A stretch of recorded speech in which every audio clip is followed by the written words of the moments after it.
Dans la nuit gazaoui, des explosions retentissent. Tsahal vient de mener des frappes aériennes contre l'enclave palestinienne. Selon l'organe de presse du Hamas, 2 endroits du territoire ont été visés par l'armée israélienne. Toute la journée, l'État hébreu a été la cible de missiles tirés depuis Gaza en réaction à la mort de Khader Adnan.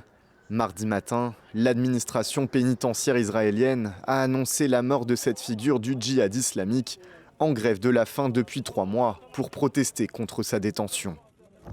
Si la plupart des roquettes sont tombées dans des terrains vagues, 2 d'entre elles ont atteint la ville de Sderot, au sud d'Israël.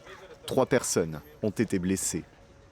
Ma femme m'a appelé pour me dire qu'une roquette Qassam avait touché notre jardin. Dieu merci, il n'y a pas eu de victimes. Personne n'était dans la cour, les enfants étaient à l'abri. Pour de nombreux Palestiniens, Khader Adnan était un symbole de résistance.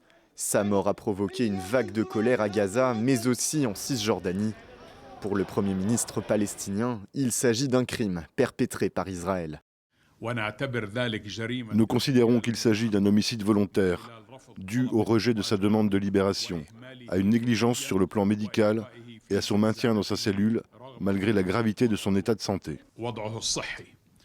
Les échanges de tirs font craindre un nouvel embrasement dans la région, mais des responsables palestiniens assurent qu'un cessez-le-feu est entré en vigueur tôt ce mercredi.